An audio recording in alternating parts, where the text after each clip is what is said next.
అందరికీ నమస్కారం. ఎన్డీఏ కూటమి 100 రోజు పరిపాలన అద్భుతం. ఎందుకంటే గతంలో చేసినటువంటి ప్రభుత్వం చూశారు కదా, వృద్ధులకి సంవత్సరానికి 250 రూపాయలు అని చెప్పేసి ఊరించి వాళ్ళకి 1000 రూపాయలు పెంచడానికి 5 సంవత్సరాలు పట్టింది.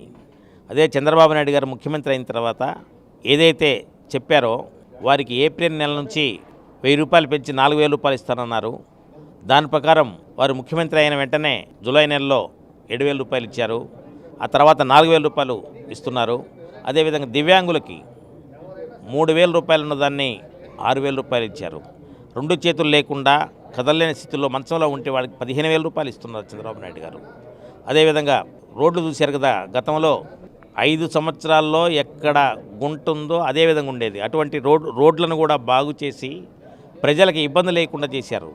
అదేవిధంగా మన వరదలు వచ్చాయి. వరదల్లో చూశారు కదా, ముఖ్యమంత్రి గారు నిద్ర కూడా పోకుండా నిద్రాహారాలు మాని తను బస్సులోనే పండుకొని అక్కడ ఉన్నటువంటి వారికి ధైర్యాన్ని ఇచ్చేసి, అసలు ప్రతిపక్షం వాళ్ళు అనుకున్నారు ఎంతో ఘోరం జరిగిపోవాలన్న ఒక దురుద్దేశంతో వాళ్ళు కొన్ని కుట్రలు చేశారు. వాటిని కూడా బద్దలగొట్టేసి ప్రజలకి ఎలాంటి హాని జరగకుండా ఆయన అక్కడే ఉండి దాన్ని మామూలు స్థితికి తీసుకొచ్చినటువంటి మహానుభావుడు చంద్రబాబు నాయుడు గారు. చంద్రబాబు నాయుడు గారు ప్రజల హృదయాల్లో ఉన్నారు. ప్రజల కోసం ఆయన ఒక ధర్మకర్తగా పనిచేస్తున్నారు. ముఖ్యమంత్రి అయినా కూడా ఆయనని ముఖ్యమంత్రిని కాదు, ఒక ధర్మకర్తగా ప్రజలకు ఏ విధంగా సేవ చేయాలి అనే దాంతో ఆయన ముందుకు పోతున్నారు. అందుకోసమే చూశారు కదా, 5 సంవత్సరాల్లో మనకి రాజధాని లేదు. రాజధాని కోసం 15,000 కోట్ల రూపాయలను కేంద్రం వెంటనే రాజధాని కోసం ఇస్తామని చెప్పన్నారు. అదేవిధంగా పోలవరం కోసం కూడా దాదాపుగా 10,000 కోట్ల రూపాయలు కూడా మంజూరు చేయడం జరిగింది. అదేవిధంగా ఉద్యోగులకి గతంలో జీతాలు 2వ తారీఖు, 5వ తారీఖు, 10వ తారీఖు, నెలాఖరు వరకు కూడా జీతాలు బటన్ నొక్కుతున్నా అన్నాడు. అలా ఎలాంటి బటన్ లేకుండా ఉద్యోగులకి 1వ తారీఖునే జీతాలు ఇస్తున్నారు. పెన్షన్లు ఇచ్చారు. పెన్షన్లు కూడా చూశారు కదా, వాలంటీర్లు లేకుండా సచివాలయ సిబ్బంది, తెలుగుదేశం పార్టీ కార్యకర్తలు, నాయకులు వాళ్ళు ఇళ్ల దగ్గరకు పోయేసి అవాతాతలకు కూడా బ్రహ్మాండంగా 1వ తారీఖునే పెన్షన్ ఇవ్వబడుతుంది. ఒకవేళ 1వ తారీఖు ఆదివారం అయితే దాన్ని 30వ తారీఖు కూడా వాళ్ళకి పెన్షన్లు చేస్తున్నటువంటి చంద్రబాబు నాయుడు గారు ముందు చూసారుగా. ఆ రోజు పెన్షన్ల కోసం కానీ జీతాల కోసం కానీ ఆర్బీఐ బ్యాంకు దగ్గర అక్కడ నిలబడి ఏదో అప్పు తీసుకుని రావాలి అంటే చూడండి ఏ విధంగా ఈ రాష్ట్రాన్ని జగన్మోహన్ రెడ్డి అధోగతి పాలు చేశాడంటే అప్పులు రాష్ట్రంగా చేశాడు. చేసిన అప్పులు 10 లక్షల కోట్లు అయితే ప్రజలకి నేను 2,47,000 కోట్ల రూపాయలు అప్పుడు నేను ప్రజలకు పంచానంటాడు. అంటే మిగతా డబ్బులని ఏమైనాయి? తినేసావు కదా జగన్మోహన్ రెడ్డి. ఆ విధంగా అవినీతితోటి రాష్ట్రాన్ని అవినీతి రాష్ట్రంగా చేసినటువంటి ఈ జగన్మోహన్ రెడ్డికి ప్రజలు బుద్ధి చెప్పారు. 164 స్థానాలు ఎన్డీఏ కూటమికి ఇచ్చారంటే ప్రజలు ఎంత ఇబ్బందుల్లో ఉన్నారో, ప్రజలను ఏ విధంగా బాధ పెట్టాడో చూశారు కదా. ఎవరైనా సరే బాధితుడు పోలీస్ స్టేషన్కి పోతే బాధితుడుగా మేనే కేసు పెట్టేవాళ్ళు. వీటన్నిటిని కూడా ప్రజలకి మంచి పరిపాలన ఇవ్వాలని చెప్పేసి సంక్షేమ కార్యక్రమాలు కావచ్చు, అదేవిధంగా పోలీసు దగ్గరికి వెళ్ళినా కూడా పోలీసు వారు కూడా ఎవరు అన్యాయం చేస్తే అన్యాయం చేసిన వాడిని మీరు శిక్షించాలని చెప్పేసి చూశారు కదా.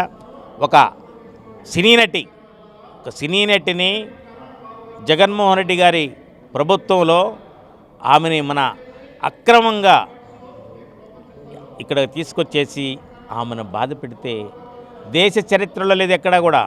3 ఐపీఎస్ని సస్పెండ్ చేసినటువంటి ఘనత ఈ రాష్ట్ర ప్రభుత్వం చంద్రబాబు నాయుడు గారికి ఉంది.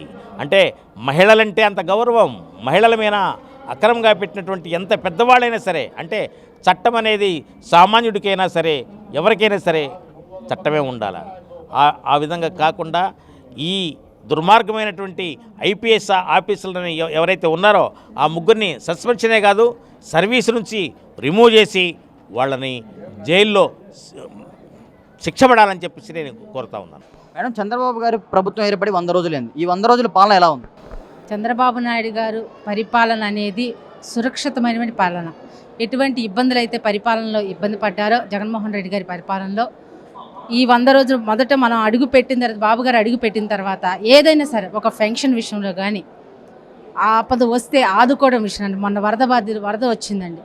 ఈరోజు మరి అన్ని 73 సంవత్సరాల వయసున్న వ్యక్తి మోకాళ్ళ లోతుకు పైనుంచిన వాటర్లో దిగి ప్రజలకి ఎక్కడ ఏ అవసరాలు తెలుసుకొని ఆహారం కానించి వాళ్ళకి మౌలిక సదుపాయాలు అందించడంలో కానించి అన్నీ కూడా సమృద్ధిగా ఎక్కడ ఏ ఏరియాలో కూడా వాళ్ళకి ఇబ్బంది లేనికుండా కానీ హెలికాప్టర్స్ సహా వాళ్ళకి ఎక్కడ అందించాలి ఆహారం కానీ ఎక్కడ ఏ విధంగా ఇబ్బంది లేకుండా అందించడం జరిగింది. మరి ఇటువంటి నాయకుడు దొరకటం రాష్ట్ర ప్రజలకు అంత అదృష్టం. ఇంకా చెప్పాలంటే పెన్షన్స్ చూస్తే అంతకుముందు నెల కూడా లేట్ అయ్యే పరిస్థితులు ఉన్నాయి. కానీ ఈరోజు బాబు గారు ఏంటంటే 31వ తారీఖు రేపు కుదరకపోవచ్చు, ముందు రోజే ఇవ్వండి అని చెప్పి కూడా మొన్న వరద రోజు 31st చాలా వరద కాలంలో కూడా తెలుగుదేశం పార్టీ ఎక్కడెక్కడ ఉన్నారో కార్యకర్తలు అందుకే నాయకుడు బాబు గారు చెప్పిన రీతి పద్ధతిలో ప్రతి ఒక్కరికి కూడా పెన్షన్ అందించడం జరిగింది. దీన్ని బట్టి ప్రజలు ఎలాంటి ఎలా అందాలో అనేది కూడా ఏ విధంగా అందాలో కూడా ఆ విధంగా అందుతుంది. బాబుగారి మాట మీద ప్రజలందరూ కూడా అంత చక్కగా నడుచుకుంటున్నారు. డిఎస్ కూడా చక్కగా అందించడం జరుగుతుంది. నిరుద్యోగుల సమస్యలు కూడా తొందరగా తిరిగిపోయి అనేకమైనటువంటి కంపెనీలు కూడా స్టార్ట్ అయ్యాయి. ఎంతోమందికి ఉపాధి కల్పించడం కూడా జరుగుతుంది. మరి రానున్న రోజుల్లో కూడా బాబుగారు ఏవైతే హామీలు ఉన్నాయో మహిళలకు ఇచ్చిన హామీలు 3 సిలిండర్ రేపు దీపావళికి స్టార్ట్ చేయడం కూడా జరుగుతుంది. ఏమైతే ఇచ్చారో ప్రతి ఒక్కటి కూడా క్రమంగా జరిగిపోతూ ఉంటాయి. చాలా సంతోషంగా ఉందండి. ప్రజలైతే సంతోషంతో మన వరదలో కూడా ప్రజలు చాలా బాబుగారిని కూడా ఎలా విధంగా గొప్పగా మెచ్చుకున్నారంటే చెప్పలేని రీతిలో. భగవంతుడికి కాదు మేము నిత్యం పూలు పెట్టుకునేది, బాబుగారిని మేము పెట్టుకుంటామని అంటే ఆయన గుండెల్లో పెట్టుకున్నట్టే చెప్పాలి. ఈరోజు విజయవాడ నిలబడింది మళ్ళీ తీరుగా వచ్చింది, మళ్ళీ ఒక విధానంగా ప్రజలు సంతోషం వెళ్ళబుచ్చారు అంటే అది చంద్రబాబు నాయుడు గారి వల్లే. అది జగన్ గారి వల్ల సాధ్యం కాదంటారా? కాదండి.